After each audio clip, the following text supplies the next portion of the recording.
हम एविडेंस देंगे, हम चश्मदीद गवाह देंगे कि 10 बजे पेपर बाहर था। अन्य जगहों पर पेपर शुरू होने से 1 घंटे पहले परीक्षा केंद्र के पीछे की दीवार के पीछे बैठकर सॉल्व करने वाले कौन थे? हमारे लोगों ने उनकी थोड़ी बहुत वीडियो भी बनाई है जिसमें उनका फेस भी आ रहा है, उस जांच तक भी पहुंचा। अगर पंकज गौड़ ये कह रहा है कि अंदर हम गोले भर देंगे तो अंदर कौन है? उत्तराखंड बेरोजगार संघ सबूत देगा। जब हम कहेंगे कि ये पेपर बाहर है, जब हम कहेंगे कि ये ऐसा हो रहा है, तब जाके आप लोग एक्टिव होते हो। आयोग मान रहा है कि 3 पन्ने बाहर आए थे, तो क्या भ्रमित है? वो बता दें कि पेपर लीक की डेफिनेशन क्या है। साफ तौर पर सीबीआई जांच की हम मांग करते हैं। इस प्रदेश के भीतर एक ऐसा एग्जाम्पल सेट होना चाहिए कि भविष्य में इस प्रकार की घटनाएं ना दोहराई जाए। फिर इस घटना को जो हमने सोशल मीडिया पे डाला, र्यूमर्स कहते हो। अगर सोशल मीडिया पे नहीं डलता तो बच्चों को पता कैसे चलता, उत्तराखंड को पता कैसे चलता? और आप ये कह रहे हैं कि कल भी 12 बजे तक इसको मैनेज करने की कोशिश की गई, और अब हम तीसरे भी एविडेंस देंगे कि कैसे चश्मदीद गवाह है जिन्होंने देखा है परीक्षा केंद्र के अंदर कई लोग पर्चियों से देखकर पेपर सॉल्व कर रहे थे। ये क्या है? चलो एक जगह से वो बाहर आया, अन्य जगहों पर पर्चियां कैसे पहुंची? अन्य जगहों पर पेपर शुरू होने से 1 घंटे पहले परीक्षा केंद्र के पीछे की दीवार के पीछे बैठकर सॉल्व करने वाले कौन थे? हमारे लोगों ने उनकी थोड़ी बहुत वीडियो भी बनाई है जिसमें उनका फेस भी आ रहा है, उस जांच तक भी पहुंचेंगे। और अगर आप ये कहना चाहते हैं कि र्यूमर्स फैलाने की बात कर रहे हैं, पुलिस को क्यों नहीं दिया गया, तो मैं गारंटी के साथ कहता हूं ये इतने धूर्त लोग हैं। अगर वो महिला पुलिस स्टेशन जाती तो थोड़ी देर पेपर छूटने के बाद एक बड़ा पोस्टर निकलता उत्तराखंड पुलिस के पेज से, कहा जाता उत्तराखंड पुलिस की बड़ी सफलता, एक महिला सॉल्वर को और उसके गैंग को पकड़ा गया। ये इनकी हकीकत है, क्योंकि हम तब से इनको जानते हैं जब हमने पुराने परीक्षा माफियाओं के यहाँ तक एविडेंस दिए कि किस परीक्षा माफिया का किस बैंक में किस लॉकर में पैसा रखा हुआ है, और वो लॉकर से पैसा नहीं निकाल पाए क्योंकि ये मैनेज हो गए। तो इनसे क्या उम्मीदें रखें? आज युवा बोलेगा और युवा इसको अंजाम तक पहुँचाएगा। के रूप में इस लड़ाई को लड़ा।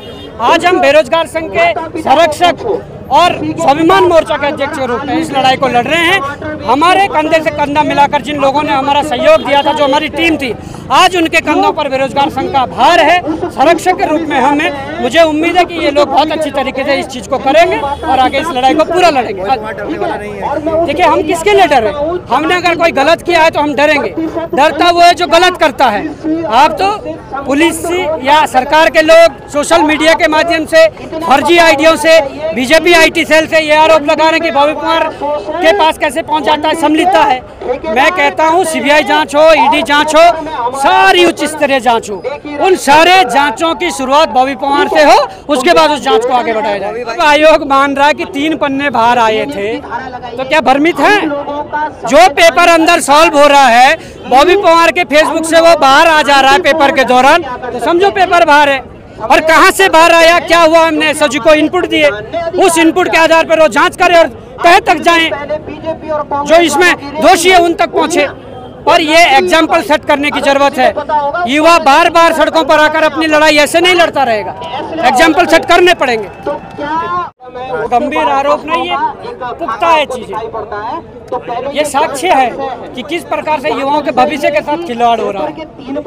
बड़े बड़े दावे पुलिस जो सुरक्षा में लगी टीम है, आयोग की जो टीम है या धामी जी हैं, वो बड़े बड़े दावे कर रही है कि जैमर लगे हुए हैं। अगर जैमर लगा हुआ है, आप बता दीजिए कोई चीज बाहर आ सकती है? कोई चीज बाहर आ सकती है? इसका मतलब ये लोग मिले हुए हैं। इसमें हो सकता है कि पुलिस के कुछ लोग मिले हो जो सुरक्षा में लगे हुए थे, हो सकता है आयोग के कुछ लोग मिले हो जो जिन्होंने इस प्रकार के कृत्य को अंजाम दिया। हो सकते हैं कि धामी जी जिस प्रकार से चीजों को मैनेज कर रहे हैं, मीडिया मैनेज कर रहे हैं या गिरफ्तारियों को मैनेज कर रहे हैं, मुझे लगता है कि हो सकता है उनके कोई लोग मिले हो। साफ तौर पर सीबीआई जांच की हम मांग करते हैं। इस प्रदेश के भीतर एक ऐसा एग्जाम्पल सेट होना चाहिए कि भविष्य में इस प्रकार की घटनाएं ना दोहराई जाए। साफ और सीधे शब्दों में हम कहते हैं, ये किसी व्यक्ति विशेष की लड़ाई नहीं है, पूरे प्रदेश के युवाओं की लड़ाई है, पूरे प्रदेश के अभिभावकों की लड़ाई है, पूरे प्रदेश के एक एक घर की लड़ाई है। सर, कल रात को प्रेस कॉन्फ्रेंस कर खंडन भी किया गया कि पेपर लीक नहीं हुआ और एक ही सेंटर से जो है वो स्क्रीनशॉट सामने आए। देखिए, मैं कहता हूँ पेपर लीक की डेफिनेशन आयोग के अध्यक्ष बता दें। पेपर लीक की डेफिनेशन अजय सिंह जी जो एसएसपी देहरादून जो अपने उनके वक्तव्य से ऐसा लगता है कि भाजपा के प्रवक्ता के रूप में वो बात कर रहे हैं। वो बता दें कि पेपर लीक की डेफिनेशन क्या है। और मैं कह रहा हूँ ना, आप अजय सिंह जी कह रहे हैं कि 11 बजे पेपर बाहर आता तो लीक माना जाता, ठीक है, हम एविडेंस देंगे, हम चश्मदीद गवाह देंगे कि 10 बजे पेपर बाहर था। अब आप उसको भी मैनेज करो। पहले दिन गिरफ्तारी हुई, उसको मैनेज किया गया, दूसरे दिन गिरफ्तारी हुई, कल 12 बजे तक मैनेज किया गया, अब और एविडेंस आएंगे, उसको भी मैनेज करो। अगर मैनेज करके तुम उत्तराखंड के युवाओं के भविष्य को सुरक्षित कर सकते हो तो मैनेज करो, और अगर नहीं कर सकते हैं, हम जानते हैं तुम्हारे बच्चे ग्रुप सी का फॉर्म नहीं भरते हैं, तुम्हारे बच्चे इस नौकरी के चक्कर में नहीं पड़ते हैं, तो क्या तुम आंखें बंद कर दोगे?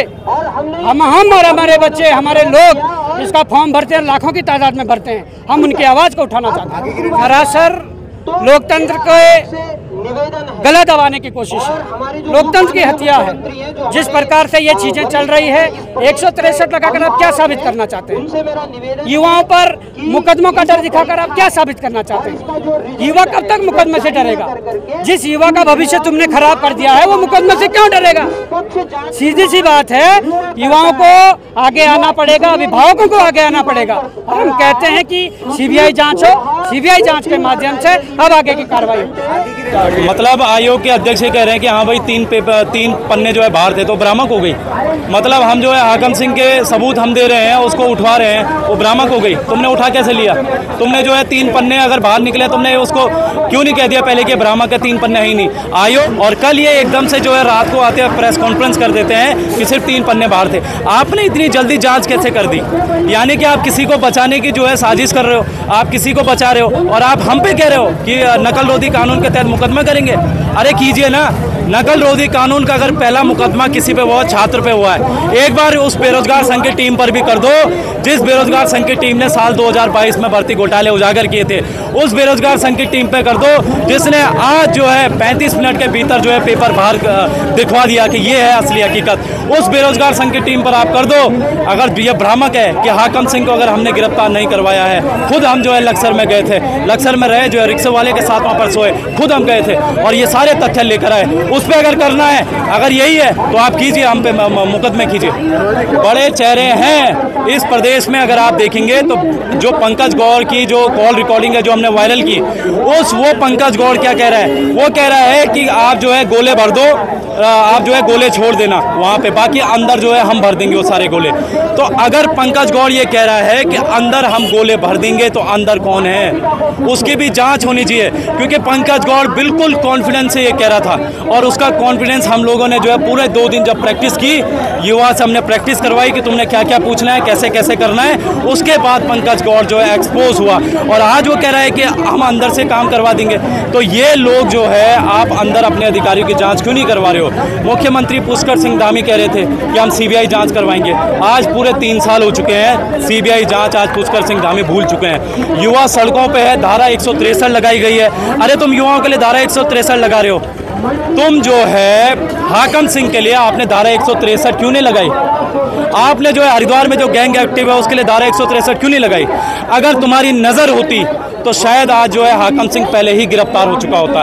लेकिन जब उत्तराखंड बेरोजगार संघ सबूत देगा, जब हम कहेंगे कि ये पेपर बाहर है, जब हम कहेंगे कि ये ऐसा हो रहा है, तब जाके आप लोग एक्टिव होते हो और तब आप लोग ये करते हो। हमें इसका श्रेय भी नहीं चाहिए था। हमने परसों इन्होंने क्या, हमने एसटीएफ की तारीफ की और वो हम करेंगे, लेकिन अगर जो सच्चाई है उसका खुलासा होना भी बहुत जरूरी है।